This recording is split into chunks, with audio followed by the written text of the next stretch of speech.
Bendiciones para ti que estás en sintonía a través de las redes sociales. Te habla tu amigo y hermano José Gómez y te deseo muchas bendiciones de parte de Dios. Y en esta ocasión quiero enviar saludos especiales para todos mis hermanos allá en Ecuador que me tratan con mucho cariño cada vez que estoy en ese lindo país. Que Dios les bendiga grandemente y que en este momento difícil puedan saber que Dios siempre proveerá. Cuando digo Dios proveerá es porque ya Él proveyó y seguirá proveyendo. Y en especial quiero saludar en esta hora a Mensajes Adventistas. Que Dios bendiga grandemente a todos y que puedan saber que Dios siempre está y estará con todos ustedes y con nosotros hasta el fin de este mundo. Que Dios les bendiga y escuchen este himno: Dios proveerá.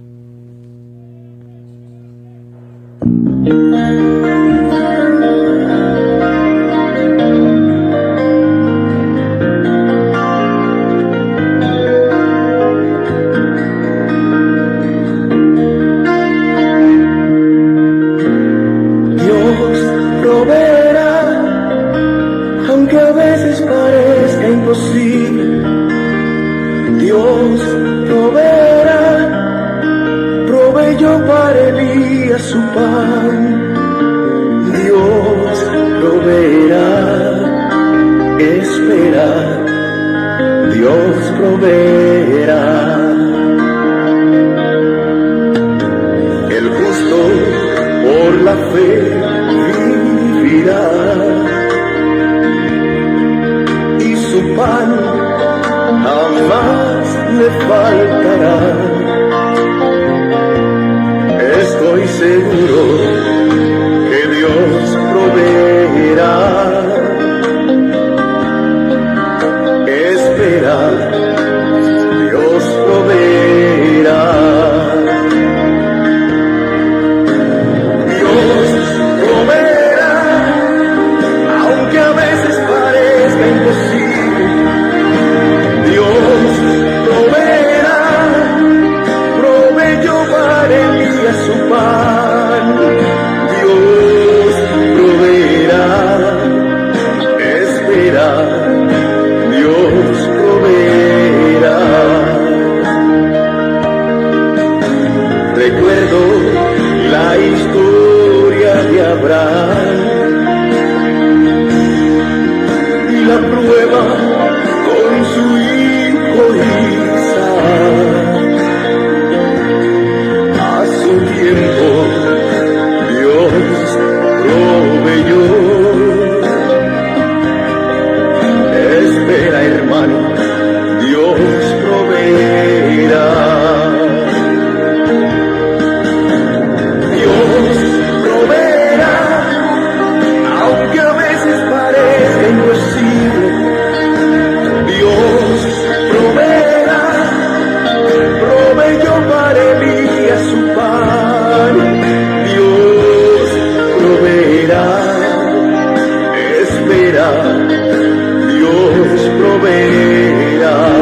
con todos mis hermanos. Tengan un feliz sábado. Sean bienvenidos a un nuevo estudio que tendremos esta vez con nuestro amigo invitado Rafael Díaz. Hola, Rafael. Que le bendiga, hermano. Gracias nuevamente por invitarme a este hermoso programa y gracias a Dios de que vamos a tener esta presentación y gracias a Dios porque nos permite poder usar las redes sociales para su honra y su gloria. Amén, amén. Vamos a empezar con una pequeña oración para que Dios pueda dirigir nuestro estudio. Querido Padre que estás en el cielo, gracias, querido Señor, por tus bondades al enseñarnos estas palabras preciosísimas que nos traes para nuestro tiempo. Bendice este espacio, querido Señor, y que sea de bendición para nuestra vida y para las personas que están mirando. En el nombre de Jesús, amén. Muy bien, sean todos bienvenidos una vez más. El tema de este día es el tiempo de angustia. Qué interesante tema, Rafael. Y mira el texto bíblico que nos trae. Daniel 12 dice la palabra del Señor. En aquel tiempo se levantará Miguel, el gran príncipe que está de parte de los hijos de tu pueblo. Y será tiempo de angustia, cual nunca fue desde que hubo gente hasta entonces.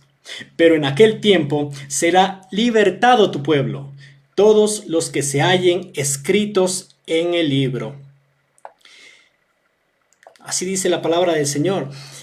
En aquel tiempo, ¿en qué tiempo, Rafael? Amén. ¿En qué tiempo crees que se dará todo esto que menciona la palabra del Señor? Será el tiempo de angustia, dice la palabra del Señor.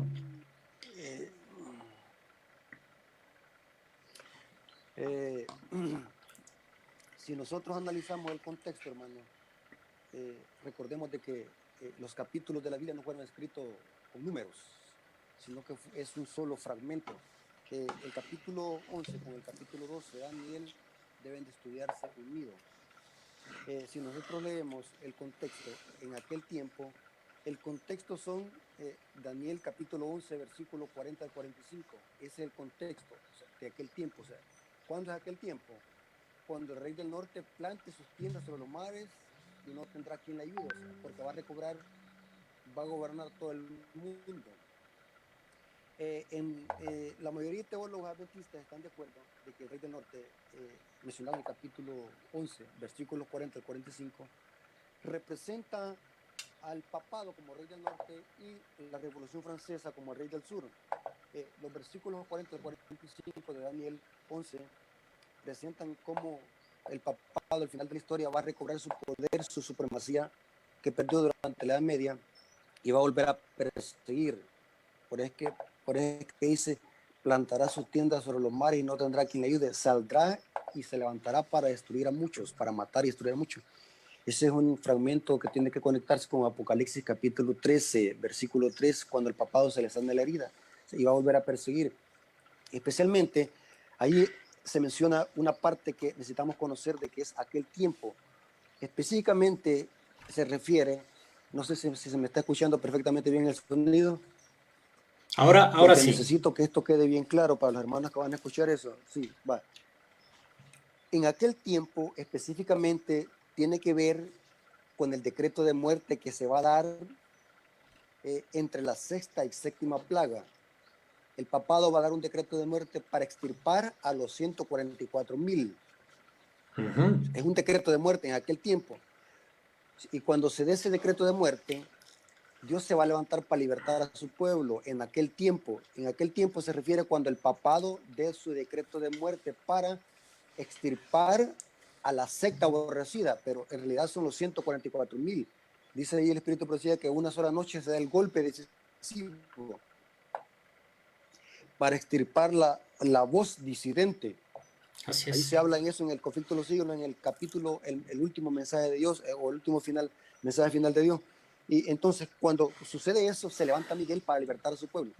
Y es bien importante, hermano, que el levantamiento de Miguel es como una serie de eventos que tienen que ver con el cierre de la puerta de la gracia, el tiempo de angustia de Jacob, la resurrección especial que está en los versículos 2.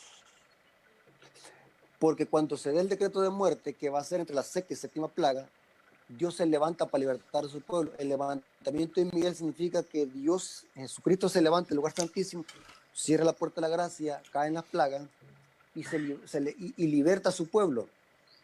Si nosotros conectamos el Espíritu Profecía con lo que dice Daniel capítulo 12, versículo 1, notaremos, hermanos, que el decreto de muerte se da entre la sexta y la séptima plaga, y lo que liberta al pueblo de Dios, que es el levantamiento de Miguel, es un gran terremoto que está entre la séptima plaga. Ese terremoto liberta a los 144,000 que van a estar en las cárceles, y ese mismo terremoto hace que los hijos de Dios que murieron bajo la proclamación del mensaje del tercer ángel desde 1844 hasta que cierre la puerta de la gracia, ese terremoto hace que este grupo selecto de justos resuciten. Ese es el levantamiento de Miguel, porque Cristo se levanta para libertar a su pueblo ¿de qué? Del decreto de muerte que va a dar el rey del norte, que encontramos en los versículos 40 al 45 de Daniel capítulo 11. O sea, es bien importante que conectemos los versículos 40 al 45 de Daniel 11 con Daniel 12:1 hasta el 12. ¿Sí? ¿Me estoy dando a explicar? Así es. ¿Quiero Sí, hablar sí. en ese punto? Sí. Sí. Eso significa aquel tiempo. Aquel tiempo debemos de conectarlo con el decreto de muerte que va a dar el rey del norte para extirpar a los 144,000. En aquel tiempo se levanta Miguel. Es bien importante eso, ¿sí? Perfecto. En aquel tiempo se levantará Miguel y será tiempo de angustia. Nosotros tenemos que dividir este estudio, mis amigos, en 3 etapas. Por esta ocasión lo vamos a hacer en 3 etapas.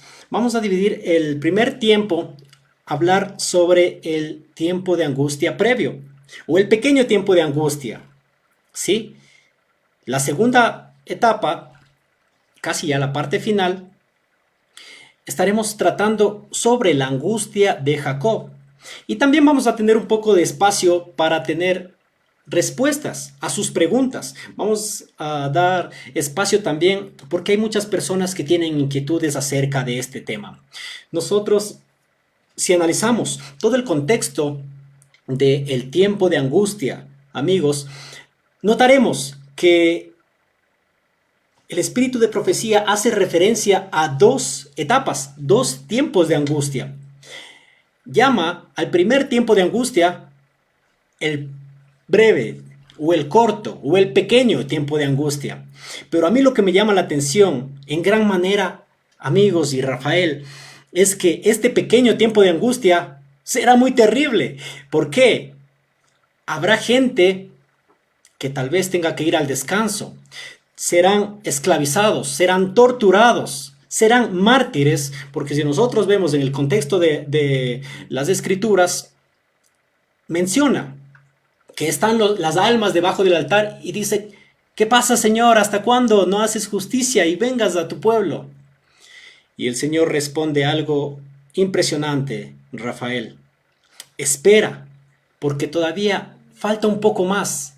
No se ha completado todavía el número de consiervos que también habrán de ser muertos por causa del testimonio.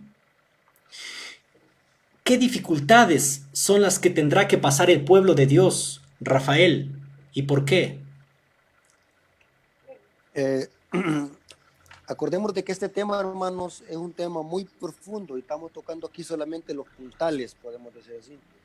Hay 2 salmos que debemos de conectarlos con ambos tiempos de angustia. El tiempo de angustia previo, antes del cierre de la puerta de la gracia, y el tiempo de angustia de Jacob después del cierre de la puerta de la gracia. ¿Cuáles son estos 2 salmos que debemos de conectarlos con estos 2 tiempos de angustia? El Salmo 23 y el Salmo 91, porque son salmos proféticos que tienen una dimensión profética. Por ejemplo, antes del cierre de la puerta de la gracia va a haber un tiempo de angustia previo en donde sí van a haber mártires. Que estos eventos debemos de conectarlos con la imagen de la bestia, el sanamiento de la herida de muerte, la imposición de la marca de la bestia, la ley dominical, la abominación asoladora donde el pueblo de Dios tendrá que salir de las ciudades y desde el campo venir a predicar porque aún no se ha terminado el cierre de la gracia, el tiempo de gracia. y van a haber mártires. Entonces el Salmo 23 se aplica a este tiempo de angustia previo, porque el Salmo 23:4 dice, aunque ande en valle de sombra y de muerte, no temeré mal alguno, porque tú estarás conmigo, tu vara y tu callado me infundirán aliento. ¿Por qué? Porque Dios no promete libertar al pueblo de Dios de la muerte, sino que estar con él hasta el momento de la muerte. ¿Me estoy dando a explicar? Y el Salmo 23 dice que Dios estará con nosotros hasta aunque andemos en el valle de sombra de muerte. En cambio, si nosotros vemos el Salmo 91, tiene una promesa también. Caerán 1000 y 10.000 a tu diestra y a ti no te pasará nada. Y esos son los 144.000. Cuando las plagas empiecen a azotar este mundo, los 144.000 no van a ser tocados por ninguna plaga, porque Dios protegerá a sus hijos durante este tiempo de angustia. Noten que bien diferente.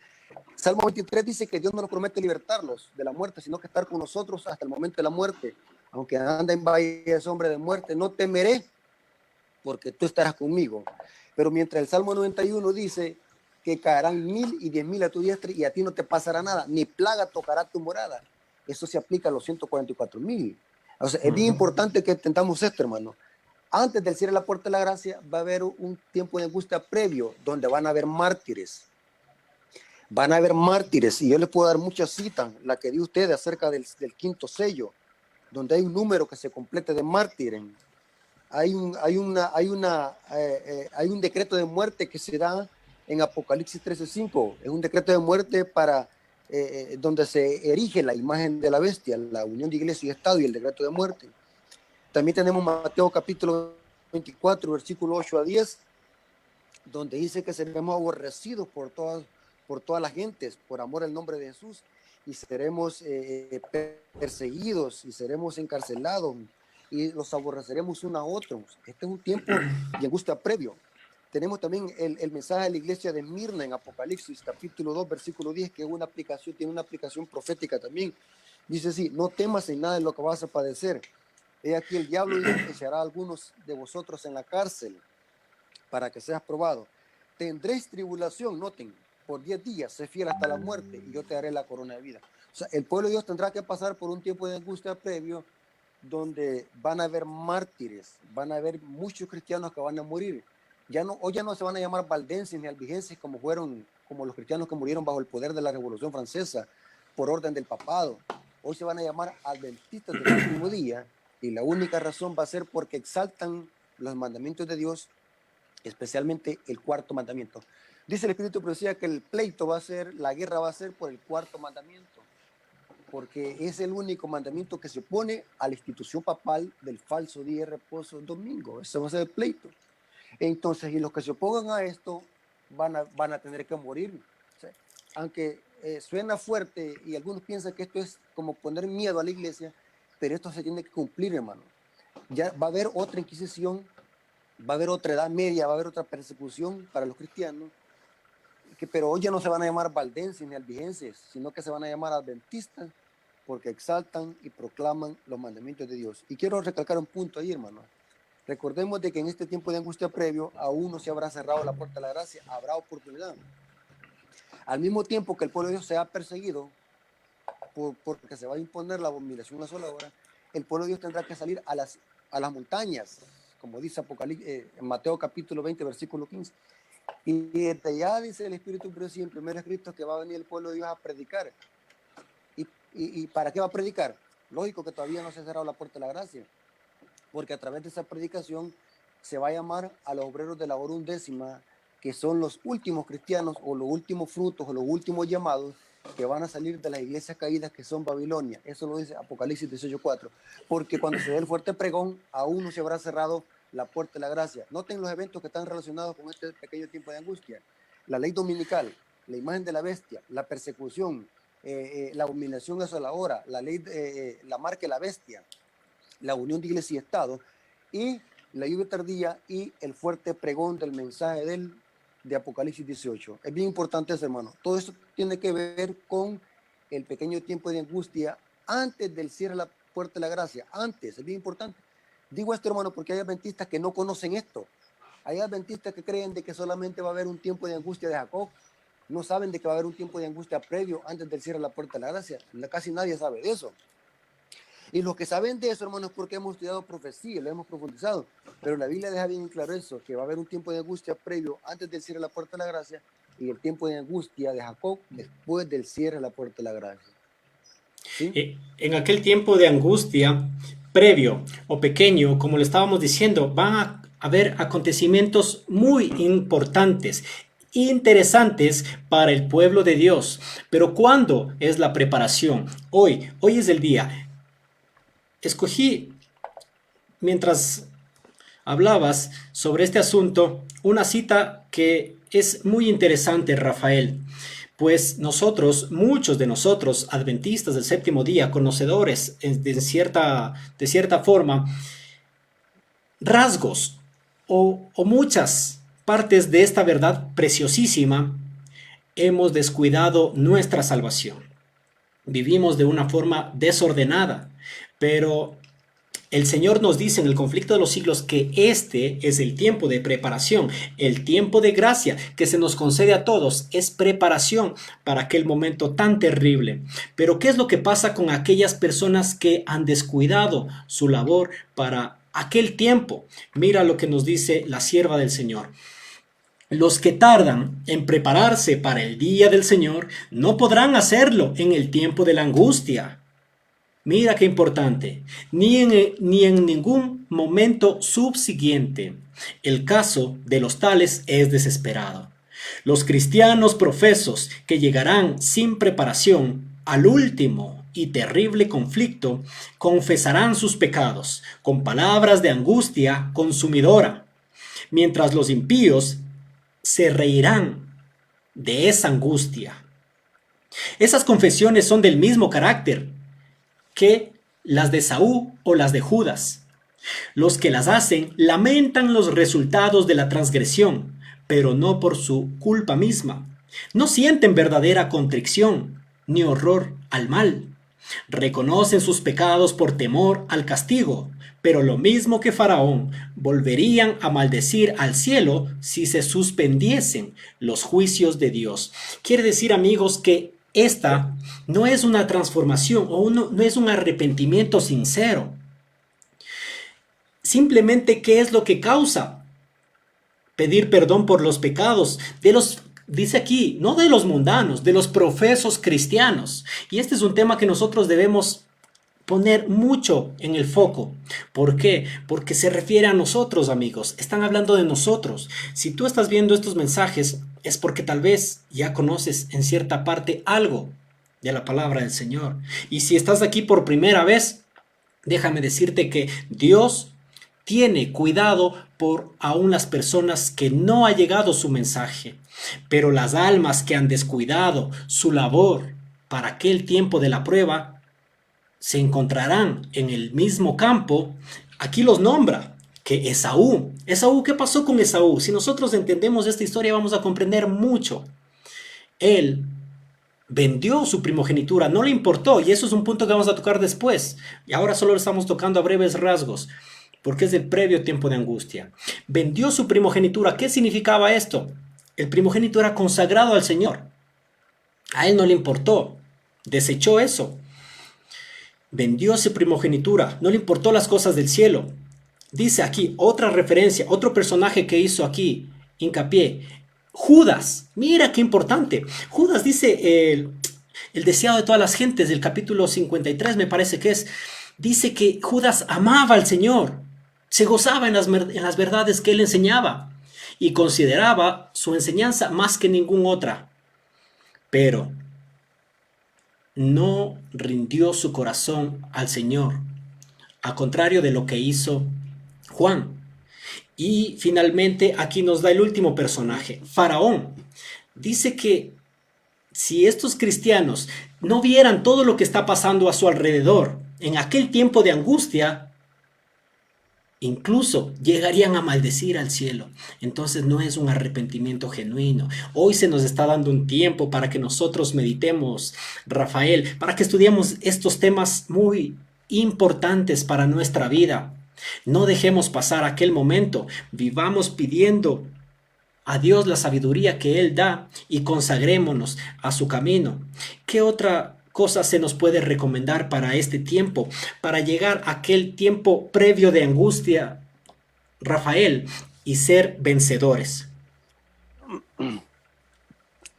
Estaba leyendo yo, cuando tú estabas hablando, me vino a la mente un versículo que encontramos en Apocalipsis 3, hablando de la iglesia de la Odisea, donde dice que, en el versículo 18 dice: por tanto yo te aconsejo que de mí compres oro refinado en fuego, para que seas rico en vestiduras blancas para vestirte, y que no se descubra tu vergüenza de tu desnudez, y unges tus ojos con colirio para que veas. Aquí se recomienda a la iglesia, a nosotros, que compremos ropa, oro y colirio.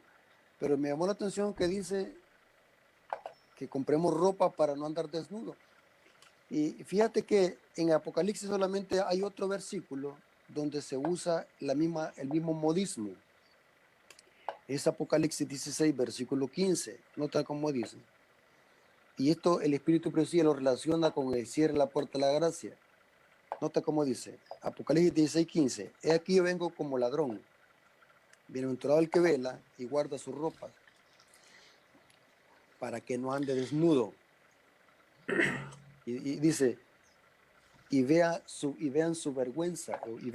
Ahora, si ustedes notan, hermano, estos temas, muchos creen que aquí se está hablando de la segunda venida de Jesús. No.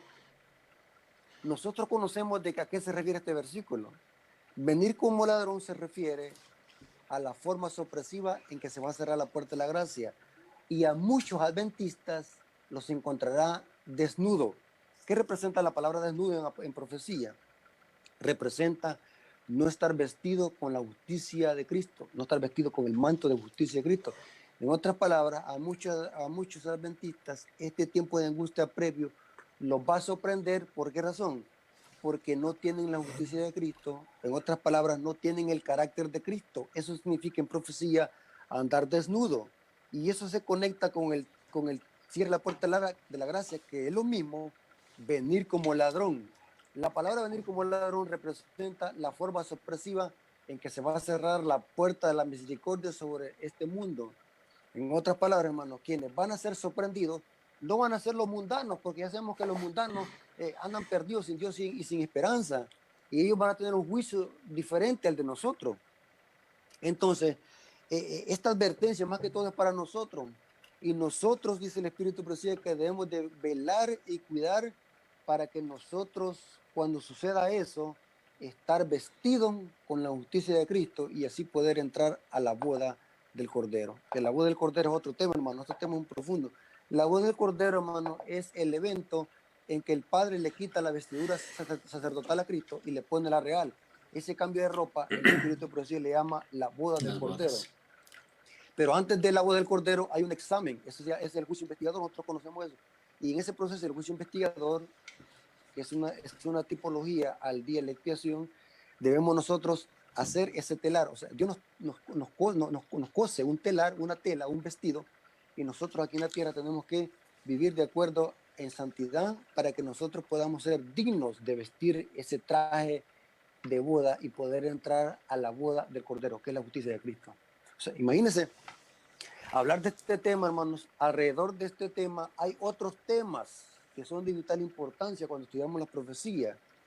Imagínense, porque si hablamos, si ponemos como eje transversal, el cierre de la puerta de la gracia, vamos a ver eventos escatológicos antes del cierre de la puerta de la gracia y vamos a ver eventos escatológicos después del cierre de la puerta de la gracia, y que toda lleva una hilación en la línea profética.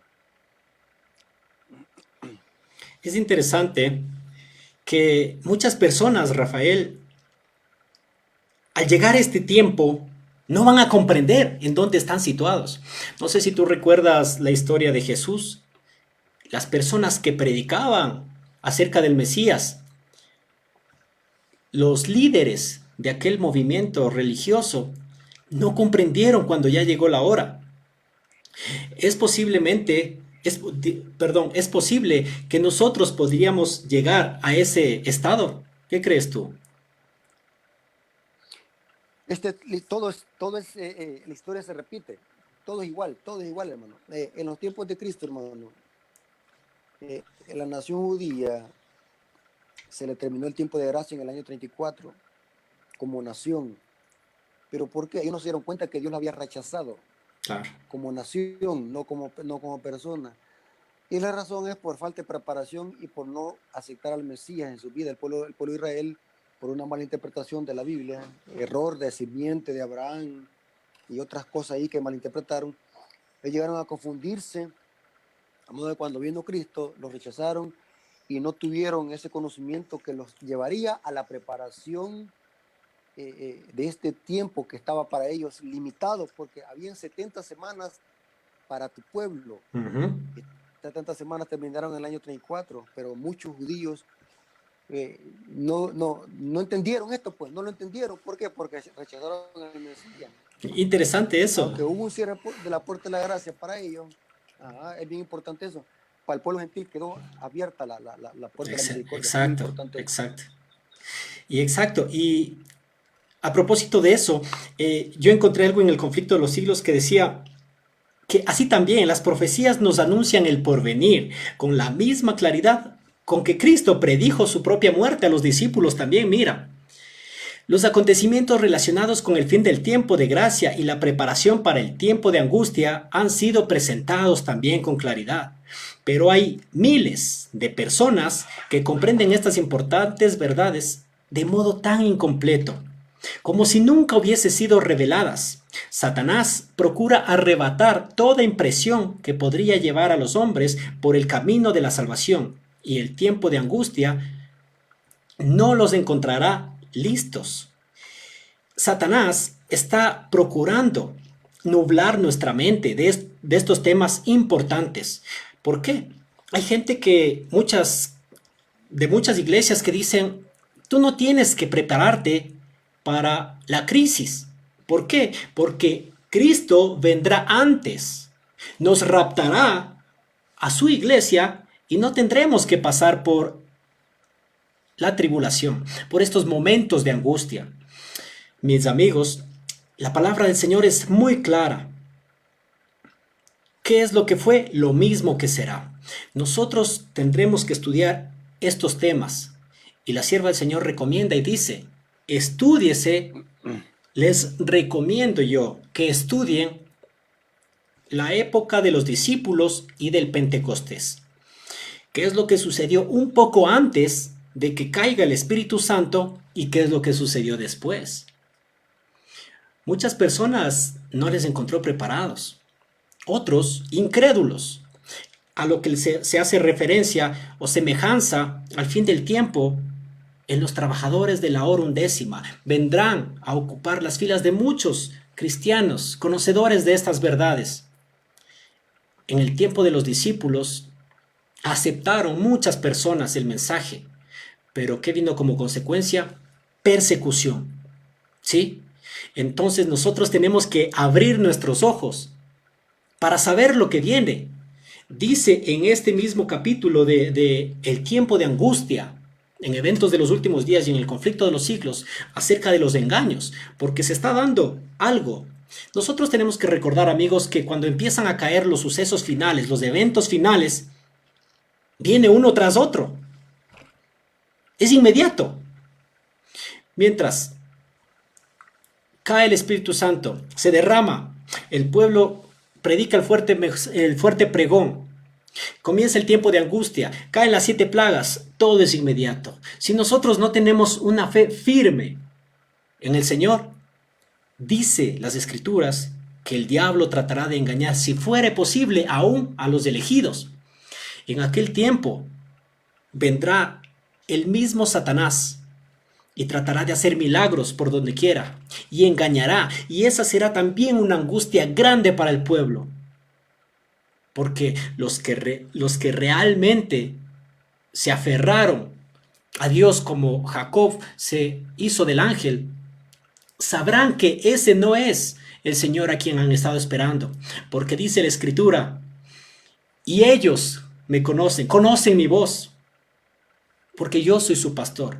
Si nosotros no hemos aprendido a seguir en este tiempo de gracia que se nos ha concedido a todos, Si no hemos aprendido a escuchar la voz del Señor, ¿cómo pues entonces la podremos escuchar en los tiempos finales?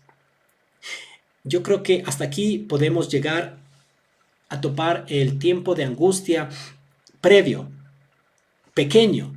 Y es algo que a mí realmente me llama la atención, Rafael, porque si es cierto que el espíritu de profecía, y en la Biblia encontramos que será un pequeño tiempo de angustia, es tremendo, es terrible, porque morirán muchas personas, seremos perseguidos por causa de la verdad, al observar los mandamientos. Pero viene un tiempo más y vamos a dar paso a nuestro segundo espacio. Vamos a empezar con el texto y este se encuentra en Jeremías 30. Mira lo que nos dice. Jeremías 37. Ah, exclama el profeta, cuán grande es aquel día, tanto que no hay otro semejante a él. Tiempo de angustia para Jacob, pero de ella será librado. Y yo quiero añadir aquí unos 3 versículos más. Y dice el 21 en adelante. De ella saldrá su príncipe y de en medio de ella saldrá su señoreador. Y le haré llegar cerca y él se acercará a mí. Porque ¿quién es aquel que se atreve a acercarse a mí? Dice Jehová. Y me seréis por pueblo y yo seré vuestro Dios. He aquí la tempestad, la tempestad de Jehová sale con furor, la tempestad que se prepara sobre la cabeza de los impíos reposará. Y mira, aquí si nosotros entendemos nos habla del tiempo de angustia y de las plagas. Y dice el 24 y termina el texto bíblico diciendo, no se calmará el ardor de la ira de Jehová hasta que haya hecho y cumplido todos los pensamientos de su corazón. Y dice que ¿cuándo entenderás esto? En el fin de los días entenderéis esto. Qué precioso texto bíblico, Rafael. Nos explica claramente la palabra del Señor. Con la palabra del Señor nosotros podemos darnos cuenta de todas estas cosas. Habrá un tiempo de angustia grande, el gran tiempo de angustia. Tiempo de angustia, ¿para quién dice la Escritura? Para Jacob. Pero dice aquí, me llama la atención muchísimo. No se calmará la ira de Jehová hasta que haya hecho y cumplido los pensamientos de su corazón. En el fin de los días entenderéis esto. Amigo Rafael, ¿por qué aquí podemos asemejar o comparar un tiempo de angustia que ocurrirá precisamente antes de la venida del Señor? Porque ya no hay más aquí. Aquí ya en esta etapa están aquellos 144,000. ¿Verdad? Que están parados, en pie. Pero la pregunta es, ¿por qué si han vivido conforme a la ley de Dios, están experimentando una terrible angustia? Adelante. Acordémonos, hermanos, que todo es tipológico. Las historias se repiten, tienen una dimensión profética, toda la historia. Inclusive, hermano, el libro de Apocalipsis tiene más de 1000 referencias a los escritos de Moisés, a la Torá. Aquí vemos una referencia del tiempo de angustia de Jacob, y todos sabemos de que los 144,000 salen de los 12 hijos de Jacob, espiritualmente hablando. Eso ya lo tratamos en un tema anterior. El Israel espiritual, así como Jacob experimentó una angustia. Ahora, para que entendamos esto, hermano, debemos entender, hermano, por qué Dios permite que su pueblo, 144,000, pase por esta terrible angustia. ¿De qué le valdría al diablo angustiarlos? ¿O de qué le valdría a Dios permitir que los poderes del mal angustien al pueblo de Dios? Acordémonos, hermano, de que Jacob había cometido un pecado. La historia dice de que Jacob, que es un nombre que significa engañador o suplantador, había engañado a su hermano con la primogenitura por un plato de lentejas. Todos conocemos la historia, y el hermano se enojó rotundamente y el hermano dijo que le iba a matar, y Jacob salió a huir. Ahí empezó una angustia, Jacob, ahí empezó una angustia. Saber de que su hermano no le iba a perdonar, su hermano iba a matarlo, con una gran ira a matarlo. Y Jacob empezó a experimentar esa angustia, sabiendo que su hermano no dormía bien, no comía bien, sabiendo que venía alguien tarde o temprano lo podía alcanzar y lo podía matar, que era su propio hermano de sangre. Pero lo más terrible, el clímax de la angustia, y todo esto lo debemos de conectar con Apocalipsis, el clímax de la angustia fue cuando Jacob luchó con el ángel, que ese ángel era Cristo, porque después que terminó de luchar en la mañana le puso al lugar Peniel, rostro de Dios, sí, creo que así le puso, rostro de Dios al lugar, porque había luchado con Dios. Ahora, ustedes si nosotros leemos esa una gran angustia Ma- porque empezó a luchar con el ángel, Mahanaim, y por qué, ajá, y Mahanaim, por el qué lugar. que empezó a luchar con el ángel, ajá, porque si nosotros vemos, Jacob pensó que era su hermano que lo había tomado de la espalda y empezó a luchar, pero ya cuando el alba rayaba, el mensajero celestial le dijo que era un ángel del cielo, que era Jehová. Entonces ahí que Jacob entendió de que no era con su hermano que estaba luchando, sino que era contra el ángel de Jehová que estaba luchando, que es Cristo, que hasta su muslo se le descoyuntó. Ahora, y esa fue una gran angustia toda la noche, porque él con todas sus fuerzas luchó para librarse de la muerte, porque pensaba que era su hermano. Pero lo interesante es que ya para rayar el alba siguió luchando con el ángel y le dijo, no te dejaré hasta que me bendigan, sabiendo para reconocer de que había experimentado el perdón de Dios y que Dios lo había perdonado por ese pecado que había cometido de haber engañado a su hermano. Eso es bien importante, pero imaginémonos de que antes por lo que pasó, gran angustia por la que pasó. Esto es tipológico, hermano. Usted me va a preguntar, bueno, ¿acaso los 144,000 van a tener algún pecado como Jacob para que Dios los angustie de esa manera y pasen por un tiempo de angustia? ¿Qué tiene que ver esta tipología con los 144,000? Les voy a explicar algo muy importante, hermano. Las tipologías no son del todo, no tienen que ser del todo exactas las tipologías. No tienen que ser exactas las tipologías, tiene que haber algunos cambios. Por ejemplo, cuando Jacob luchó con el ángel, no había ningún cierre de gracia para él, no había ningún tiempo de gracia que se iba a cerrar para él. No sé si me estoy dando a explicar. Claro. Entonces, en los 144,000 van a experimentar ese tiempo de angustia, va a ser después del cierre de la gracia, pero ¿con qué objetivo? El objetivo no va a ser porque tenga algún pecado y que él esté luchando con Dios para que Dios perdone su pecado. No es que no hace sentido. Dios permitirá ese tiempo de angustia es para que los 144,000 sean refinados con el último toque y estén preparados para cuando Jesús venga por segunda vez. Es como que el oro sea refinado, el último toque. Ujú. Cuando un joyero está preparando una joya, le da el último toque como refinado para que el carácter de ellos esté como el oro perfecto y refinado, para que ellos estén listos para poder ver a Cristo Jesús en toda la hermosura de su gloria. Por eso es que debo permitir eso, el tiempo de angustia, que sean perseguidos. ¿A dónde encontramos una tipología que es idéntica a esta?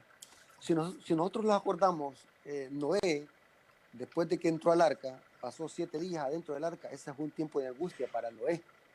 Y fueron 7 días, imaginemos los 7 días fueron los que pasó Noé en el arca, antes de que lloviese. Eso fue una angustia, eso lo dice el Espíritu Profecía también en la historia de la redención. Una angustia, porque él adentro y no llovía, y la gente que estaba afuera burlándose de Noé y su familia, psicológicamente eso era una angustia psicológica. Entonces, los 144,000 van a experimentar esa angustia, una angustia psicológica. Saber de que, imagínense, hermano, esta angustia que van a experimentar los 144,000 va a ser tan terrible, hermano. Noten lo que voy a decir. Van a haber familiares que van a unirse para perseguir a este pueblo, familiares. Dice el Espíritu Profecía que van a ser los enemigos más encarnizados, nuestros hermanos. Hay una cita, dice, se van a unir los poderes políticos, religiosos. Todo el mundo se va a unir para matar al pueblo de Dios, imagínense. Solo imaginemos, hermano, que oigamos una noticia y que la noticia diga, damos un decreto de muerte oficial donde vayan a matar al hermano Rafael Díaz a la casa. Y eso lo anuncian por todos los medios de comunicación, por internet, y todo el mundo. Automáticamente yo me voy a afligir, porque ¿quién no se va a afligir? Claro. No sabemos que hasta en shock puedo caer en una angustia. O sea, los 144,000 van a experimentar eso, hermano. Imagine que hermanos que una vez lo gozamos, dice que van a ser los enemigos más encarnizados. Exacto. Psicológicamente eso se siente mal uno. Entonces, pero ubiquemos este tiempo de angustia, ubiquémoslo.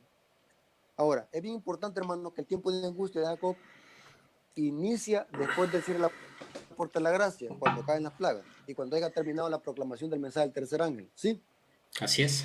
Pero el clímax de este tiempo de angustia de Jacob es, y esto quiero que quede bien claro para los hermanos que están escuchando, el clímax del tiempo de angustia de Jacob es entre la sexta y séptima plaga. Allí es donde se da el decreto de muerte por el rey del norte para matar al pueblo de Dios que está en las cárceles, matarlos, y los que están en las casas, en las calles, donde quiera.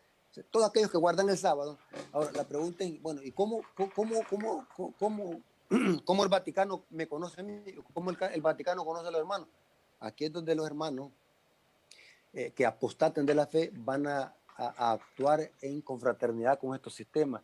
Dice el Espíritu Profético que nuestros propios hermanos que se gozaron con nosotros van a andar diciéndoles dónde los ocultamos y a dónde vivimos en este tiempo de angustia para que nos vayan a matar. Estoy diciéndole en mis propias palabras, pero esto lo dice claramente el conflicto de los siglos. Y también lo dice la palabra de Dios, que el hermano entregará muerte al hermano. O sea, no hay nada que lo diga Elena White, también lo dice la Biblia. Entonces, pero este tiempo de angustia de Jacob, el clima va a ser entre la sexta y séptima plaga. Ahí se coloca en la escatología este decreto de muerte que va a dar el rey del norte, que encontramos en Daniel capítulo 11, versículo 40 al 45. El rey del norte planta su tienda sobre los mares y ahí dice que se levanta para matar y destruir a muchos. ¿Pero por qué? Porque noticias del oriente y del norte lo atemorizan. Es el mensaje del cuarto ángel, que le conocemos así, pero no es ningún cuarto ángel, sino que es el mismo ángel de Apocalipsis 18, pero intensificado con la lluvia tardía. Ese mensaje levanta ira contra al papado. ¿Cómo no? Pues porque imagínense que este mensaje de la lluvia tardía va a desenmascarar a Babilonia, va a desenmascarar a la bestia, a su imagen, va a hablar sin pelo en la lengua, como decimos. Entonces, por lógica, eso lo va a enojar y la única forma que va a hacer es matarlo para callarlo. ¿Me estoy dando a explicar, hermano? Así Entonces, es. por eso es que muchos predicadores en esta clase de temas casi no les gusta meterse a predicar esta clase de temas, porque estos temas son confrontativos y traen persecución y enemistad. Pero va a haber un tiempo, hermano, que sí el pueblo de Dios va a tener que predicarlo abiertamente. O sea, hoy debemos de predicarlo y sin recelo, porque es un mensaje que tenemos que predicar como adventistas. Así es. Y hay de aquel adventista que en lugar de predicar este mensaje, está predicando mensajes evangélicos y pentecostales que los podemos oír en cualquier emisora pentecostal o en cualquier canal evangélico. Inclusive hace poco hay un canal de un predicador católico muy bueno que habló del matrimonio y psicología. Y yo dije, este tipo habla mejor que un adventista. ¿Sí? No podemos estar predicando los mismos mensajes que ellos están predicando cuando tenemos un mensaje sólido, que es para este tiempo y que tiene que ver con perfección de carácter y con santificación. O sea, esto es un mensaje que lleva dos cosas a la par: desenmascarar a estos sistemas y preparar al pueblo de Dios para la lluvia tardía y para lo que viene, que es el tiempo de angustia de Jacob. Hermanos, en el tiempo de angustia de Jacob nadie se va a preparar. Ahí va a brillar el oro. La limpieza del oro debe de hacerse hoy. Todo el carbón, todos sabemos de que el carbón cómo viene, hermano, el oro cómo viene, como que es carbón. Y los joyeros, para hacerlo hermoso el oro, lo purifican. Así nosotros hoy en este tiempo de gracia debemos de permitir que el Espíritu Santo nos purifique y pueda refinarlos como el oro, para que cuando venga este tiempo de angustia de Jacob podamos brillar y nuestro carácter pueda refulgir. Sí, me estoy dando a explicar, hermano. Así es. El tiempo de angustia de Jacob, la última persecución por el pueblo de Dios. Exacto, Rafael. Es un tiempo donde nosotros ya tendremos que haber trabajado por una fe fuerte, por una fe firme, donde ya no habrá nada que hacer, pues dice que en aquel tiempo ya se levantará Miguel. ¿Quién es Miguel? Cristo, el que está de parte de los hijos de tu pueblo. ¿Por qué se levanta Miguel? Se levanta de su obra de intercesión. Entonces, al ya no haber un intercesor entre nosotros y el Padre, ya no hay quien purifique el santuario de nuestros pecados. Ya no hay nada que hacer. Cristo se levanta y dice, hecho está. Lo dijo ya una vez, cuando vino a la cruz a morir por nuestros pecados. Estaba ya completa la obra en ese sentido, pero ahora dirá, hecho está. Ahora viene con su nueva obra y dice, hecho está. ¿Qué está hecho? Ya tiene un pueblo fiel. El que es sucio sigue ensuciándose esto todavía, dice el Señor. El que es impuro siga practicando pecado. El que es limpio, el que es puro, el que es santo, siga viviendo de la misma forma que hasta ahora ha estado viviendo, practicando todo lo que le ha sido mostrado. Ha vivido a la altura de la luz que le ha sido dada. Las personas que han descuidado su labor, han ejercido poca fe, lamentarán su forma de conducirse hasta ese momento. Mira lo que nos dice ser semejante a Jesús.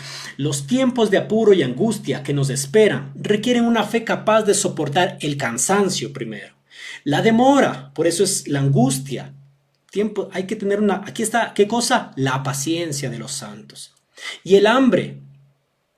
Si hoy, mis hermanos, no trabajamos en nuestros apetitos pervertidos, corrompidos, dice la sierva del Señor, tendremos graves problemas en esos tiempos. ¿Y qué cosa más tendremos que desarrollar? Una fe que no desmaye a pesar de las pruebas más duras. El tiempo de gracia, y esto es de lo que estábamos hablando hace un momento.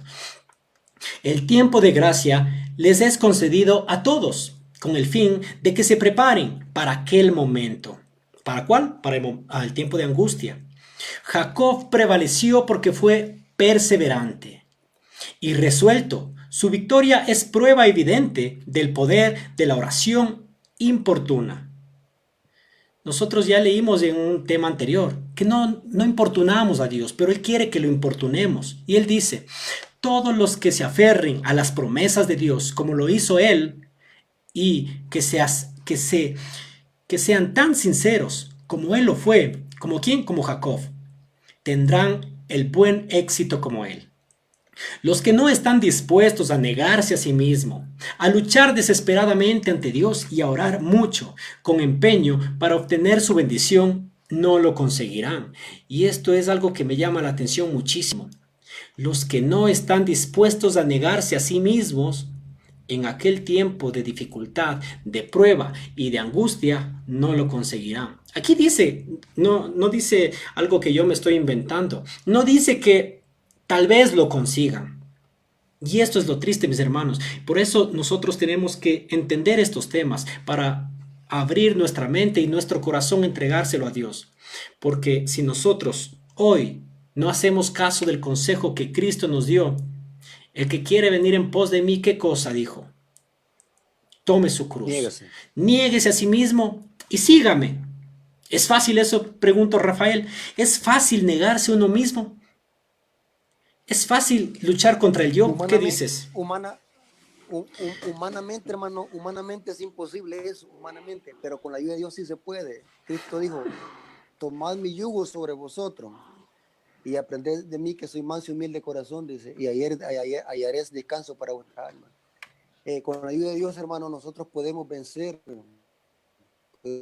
nuestro ego. Negarse a nosotros mismos significa vencer nuestro ego, nuestro orgullo, porque ese va a ser el mayor obstáculo para que no recibamos la ayuda tardía.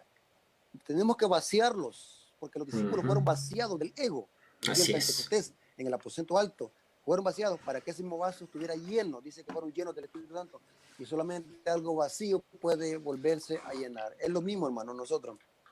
El orgullo no da cabida al carácter de Jesucristo. Tenemos que nosotros despojarnos del orgullo, del ego. porque Así ese es un es. obstáculo para que nosotros no podamos reflejar la imagen de Jesús.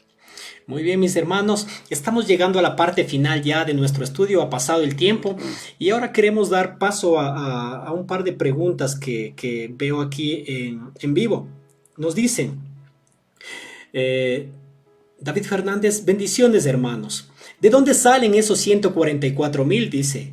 Hay quien dice que estarán vivos en Israel y eso es un tema que ya topamos en la clase anterior, ¿cierto, Rafael? Pero vamos a contestar. Sí, Tal vez no estuvieron en aquel tema que dimos acerca de los 144,000, pero vamos a responder esto brevemente. ¿Cómo les podrías sí, resumir? en dos palabras, sí, en unas cuantas palabras al grano, como decimos los salvadoreños. Miren, hermano, los 144,000 son el último remanente, el último ejército de Jesucristo que estarán vivos antes de la venida de Jesús y que no pasarán por la muerte. ¿De dónde salen estos 144,000? Sencillo, salen de dos lugares y tengo bases para comprobar eso. Y tengo material bárbaro, tengo una infinidad de material sobre esos temas, hermano. Miren, los 144,000 salen de dos lugares. Del remanente fiel dentro de la iglesia adventista que van a estar vivos antes de que Jesús venga, porque en la iglesia adventista hay un remanente. No todos en la iglesia adventista van a ser sellados. Ujú. Hay un remanente fiel. Exacto. Y los 144,000 salen de ese remanente fiel dentro de la iglesia organizada. Y también salen de otro lugar. Salen de los que van a salir de Babilonia, los obreros de la hora undécima. Hay una cita donde lo corrobora eso. Los que salgan de la hora de Babilonia, esos que salgan con el fuerte pregón, van a conocer el mensaje a través de estos hermanos que van a predicar, 144,000. Salen de Babilonia, abrazan el mensaje y también lo proclaman también. Así es. Si lo proclaman, tienen que formar parte de los 144,000. ¿Me estoy dando a explicar, hermano? Claro que Porque sí. los únicos que van a dar fuerte pregón, ¿quiénes son? Los 144,000. O sea, no necesitamos tener una sabiduría grande para entender eso.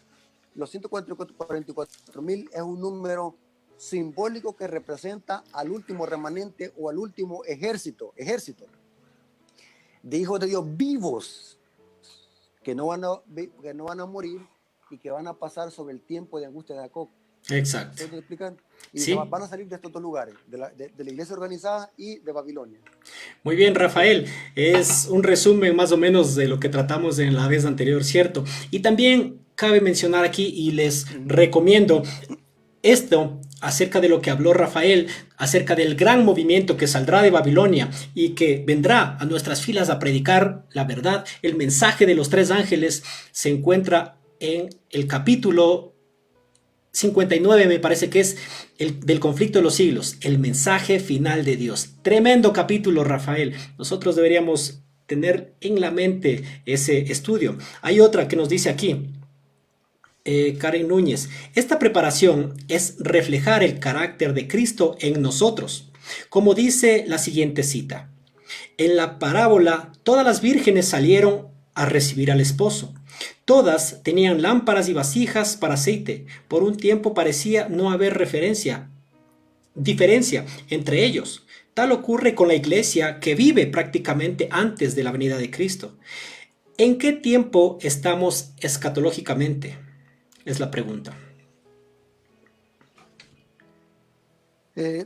¿En qué tiempo estamos viviendo desde la perspectiva de las 10 vírgenes? Desde las 10 vírgenes. El tiempo que estamos viviendo Preparación. en las parábolas de las 10 vírgenes, hermanos, yo les recomiendo que le estudien a la ley de la armonía de la parábola de Mateo capítulo 22 de la boda. Porque ahí el rey manda a convidar para la boda y entra y hace un examen para ver quién está vestido de boda. Eso es lo mismo que dice la parábola de las 10 vírgenes de cuando se cerró la puerta. O sea, bien importante eso, cerró la puerta. O sea, hay un juicio, hay una investigación, estamos en ese examen, en esa etapa de la parábola de las 10 vírgenes, hay un examen.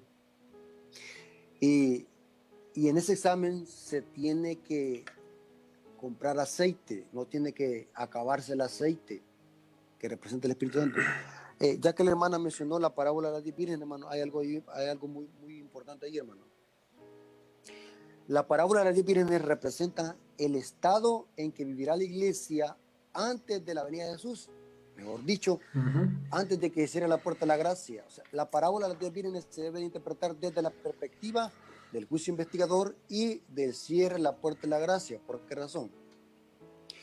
Las 10 vírgenes dice que las 10 vírgenes se durmieron. Las 10 eran vírgenes. Las 10 esperaban al esposo. Y las 10 tenían aceite. Aparentemente. Interesante. Ajá. Entonces, ¿cuál fue el problema entonces? Que 10 tenían aceite extra. Por eso que cuando leemos la profecía tenemos que leerla con cuidado. Las 10 eran vírgenes, las 10 esperaban al esposo, las 10 tenían aceite y las 10 tenían lámparas. Y las 10 se durmieron. Lee ahí Mateo capítulo 25. ¿Cuál fue el problema? Solo fue un pequeño detalle, pero que tenía que ver en una escala mayor ese pequeño detalle. No tenían aceite extra. ¿Qué representa hoy? El Espíritu Dice Santo. el Espíritu decía que representa a cristianos que viven solo para el momento, pero cuando vaya a venir la prueba, no hicieron preparación para la crisis final y flaquearon porque no tenían aceite extra. La preparación. Una vez un predicador estaba predicando la parábola, una vez un predicador estaba predicando acerca de la parábola de 10 vírgenes y estaba diciendo ahí que la parábola de las 10 vírgenes 5 dice representa al trigo en la iglesia y las 5 insensatas representa a la cizaña. No, le dije yo. Pero le dije cuando se bajó le tuve que corregir. Le dije que eso no era así. Que las 10 vírgenes representan que son fieles, representan una iglesia pura. Son fieles porque las 10 son vírgenes. El problema de las 5 insensatas es que no hicieron preparación extra para la crisis final. Pero eran vírgenes, eran fieles para el momento. No es que era cizaña. Las 5 insensatas no le podemos llamar cizaña porque son vírgenes y representan una fe pura, dice el Espíritu de Profecía. En el libro Discurso Maestro de Jesucristo hay un tema que habla de todo eso. Entonces, ¿en qué tiempo vivimos? La respuesta por la hermana es: vivimos bajo el tiempo del juicio investigador. En ese tiempo vivimos. Y está pronto para cerrar la puerta que habla Mateo 25:10. Exactamente. Fueron a comprar aceite extra y cuando vinieron se cerró la puerta. Estamos esperando al esposo, ¿verdad? Estamos en el tiempo de preparación. Hay una pregunta muy interesante aquí. También nos dicen saludos desde Perú, saludos desde Guatemala. También nos dicen, parece que esta es la última. Nos dicen, y esta es muy interesante, Rafael. Dice, ¿hay que ser vegetariano para ser parte de los 144,000? ¿Qué les dirías tú? Una pregunta que necesitaría comprometedora. Cuidado con lo que habla, Rafael. Comprometedora, porque estos son temas quisquillosos. La reforma pro salud, hermano, es algo controversial y algo personal, hermano. Yo creo, hermano, y lo creo así, de que estos 144,000, si van a reflejar plenamente el carácter de Cristo, habrán dejado de consumir carne. O sea, digo esto, hermano, porque no estoy diciendo que no sé cómo explicarlo para no entrar en controversia con hermanos que no van a poder malinterpretar. Les voy a explicar algo muy importante, hermano. La reforma pro salud es algo personal. Algo personal. Entre mí y Dios, que tengo que predicarlo, sí. Pero no debo usarlo como un bate de béisbol para condenar a los hermanos que no lo hacen, porque es algo personal. Los 144,000 vencieron eso, no por legalismo, sino porque lo sintieron en su corazón por dejar eso, porque la carne, hermano, mira, hermano, la carne no es buena para la salud. Eso se ha comprobado científicamente. Entonces, los 144,000, hermanos, si van a reflejar plenamente el carácter de Cristo, eso lo dice el Espíritu de Profecía, habrán vencido, dice, habrán dejado de consumir carne, dice el Espíritu de Profecía.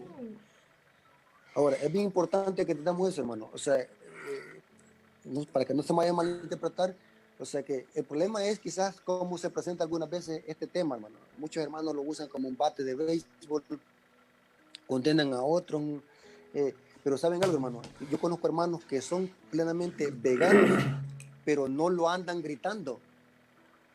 No lo andan gritando. O sea, si usted va a hacer eso, si usted va a obedecer la reforma pro salud, seamos humildes. y Exacto. seamos ejemplo para los hermanos, pero no lo usemos para maltratar a los hermanos. Yo conozco hermanos que, por ejemplo, grupos disidentes condenan a los pastores que no comen carne, que están mal, que están en apostasía, que la iglesia tenga apostasía. O sea, se desvían del mensaje y del centro del mensaje de este tema. Es bien importante eso. Yo creo, hermano, que los 144,000 habrán vencido por el poder de Dios este apetito pervertido y reflejarán plenamente el carácter de Cristo. Esto mismo, hermano, la carne, hermano, aparte de que enferma el cuerpo, hermano, entorpece el cerebro. Si los 144,000 van a reflejar plenamente el carácter de Cristo, habrán dejado de comer toda clase de comida que contamina su cuerpo y su alma. Amén. Y ¿Sí? nosotros ya hablamos en un tema anterior con Rafael mismo, muchas cosas que se nos hace difícil hoy es porque no hemos entregado en el altar al Señor, porque hemos hablado ya de la justificación por la fe también, y nosotros hemos reconocido que Dios obrará lo que yo no puedo, Él lo hará en mí. Si hoy tú sientes que el mensaje de Dios ha llegado a tu corazón, pero no puedes dejar ciertas cosas, puede ser la música, puede ser la carne, puede ser una ropa indecente, indecorosa o que no va de acuerdo a lo que tú ya sientes en tu corazón que es lo correcto. Dios dice que no te ha rechazado aún, pero está dispuesto a obrar lo que tú no puedes. Nosotros vemos y entendemos, para terminar, Rafael, que el mensaje de los 3 ángeles, dice la sierva del Señor, que la reforma pro salud, ¿qué cosa es? Es el brazo derecho del mensaje de los 3 ángeles. ¿Y cómo nosotros podemos ir a esa gran tribulación? ¿Cómo podemos pasar ese gran tiempo de angustia sin el brazo derecho? Es imposible, nos comerían, nos matarían. Nosotros tenemos que ir a la guerra con todos nuestros miembros completos. Adelante, Rafael. Lo último que quería decir, hermano, es de que esto es la lluvia tardía, el mensaje de la justificación por la fe, que significa en Cristo se puede. Dios tendrá una generación donde habrá vencido la carne, el mundo y el diablo, dice el Espíritu Precioso, en el evento del último día. Y en Cristo sí se puede. Hablando de la reforma por salud, hermano, la reforma por salud es un proceso, hermano, que con la ayuda de Dios se puede vencer la carne, la mala alimentación, cosas de que, inclusive, hermano, hablando de Elena White no vayan a creer que de la noche a la mañana dejó la carne. Elena White, ustedes pueden leer las notas biográficas de Elena White, tremendo, hermano, tremendo. Exacto. Notas biográficas de Elena White, donde Elena White dice que iba a la mesa y se miraba la carne y le daba aquellas grandes ganas de comer carne, pero no la comía. Flaca la Elena White, delgada la Elena White. Y luchó porque luchando con eso es una lucha. O sea, nadie llega a vencer de la noche a la mañana. Proceso. Pero lo importante es que con Cristo sí se puede. Es el mensaje de la justificación por la fe. En Cristo sí se puede vencer. Es interesante, Rafael, que Dios hará su parte, pero yo también tengo que hacer la mía. Y algo que me llama la atención de la historia que contaste de Elena White, en su proceso de dejar la carne, ella también dice, y esto puedo darles de consejo también a los hermanos, que ella, cuando ya estaba en esa lucha, dijo, bueno, si necesito comer algo con carne, no voy a comer. Y yo misma voy a plantearme que lo único que hay para comer es esto. Y venció, pero con fuerza de voluntad, pidiendo a Dios, y Dios siempre lo demostró desde el Antiguo Testamento hasta el Nuevo, incluso lo hará en nuestros días y más se manifestará después, que Él nos dará la victoria. Hemos llegado hasta el fin de nuestro programa, y la última pregunta que ya se quedó ahí nos dice, los 144 es simbólico, literal. Les invitamos a que revisen nuestros videos en esta misma página. Hablamos ya bastante sobre este tema y esperamos que Dios nos acompañe, hermanos, en los estudios que tendremos acerca de la palabra del Señor, acerca de los eventos finales, acerca de los tiempos que vivimos. Rafael, acompáñanos con una oración para terminar con este estudio. Amén, oremos. Señor que está en el cielo, santificado sea tu nombre. Te damos gracias porque nos permitiste poder conversar de tu palabra a través de las redes sociales, Señor. Te pedimos también que todos los hermanos que miran este video y lo van a ver después en un futuro, sea de bendición para que podamos crecer en conocimiento y poder prepararlos para tu venida y para el cierre de la puerta de la gracia. Señor, bendice nuestras vidas de cada uno de nosotros.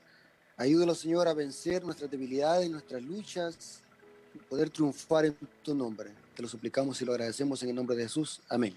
Amén. Muchas gracias.